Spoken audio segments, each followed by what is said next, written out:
Hello, friends. It's Tuesday afternoon. It's time for your weekly dose of Pastor Don's review of pop culture. And it is Advent. And so perhaps you've noticed that I'm dressed a little differently. We're going to do something fun for Advent this year. For the Tuesday afternoons, I'm going to review, for this Advent, I'm going to review a Christmas movie each week. And so this week, I'm starting with one that I sat and watched with my son, Nicholas, this past Saturday, maybe. Um, One that many of us know. It's gained a lot of popularity recently, although when it came out in 1983, it wasn't very well loved. And that is A Christmas Story. For those who are unfamiliar with it, A Christmas Story is basically the story of Ralphie, a 9-year-old boy in 1940s Indiana, who wants a Red Ryder BB gun for Christmas. And it is about his machinations in trying to get that gun. He doesn't want to ask directly from his parents, and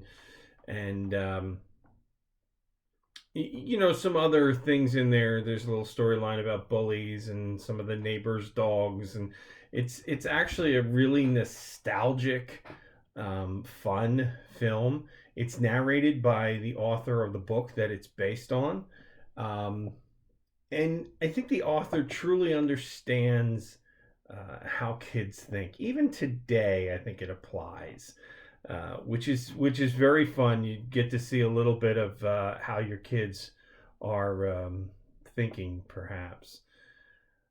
Um, the interesting thing to me, and I thoroughly, obviously enjoy this film, but the interesting thing to me in looking for something Christian, something that speaks to Christian faith in the film, is that there is nothing really overt. The family doesn't go to church.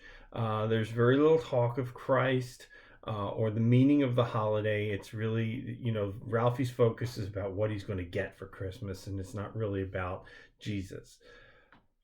But if you're paying attention, there's a really obvious nod to what Christmas is all about in this film, and it's at the very beginning and the very end. Well, the very beginning and near the end, not quite the end, but the beginning and the end, there are Christian Christmas carols, carols that sing about the birth of the Savior.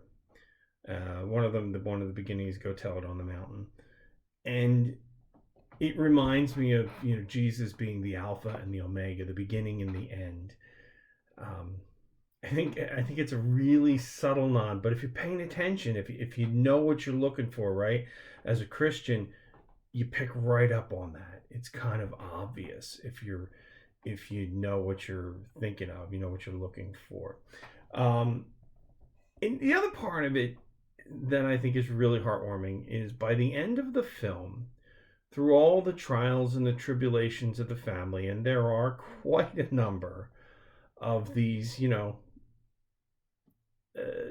issues that the kids have and the parents have, and little disasters along the way. But in spite of all that, even on Christmas Day, the disasters on Christmas Day, the family still at the end is found enjoying one another's company in a new experience, a Christmas that says that they'll never forget. I think that's really heartwarming. That there's this total, even through all of it, there's this total family togetherness kind of thing about it. I pray that for all of our families at Christmas time. Anyway, if you haven't seen it, boy, watch A Christmas Story. It's a fun film. If you don't like it, you don't like it. I know some people don't. I happen to find it quite entertaining.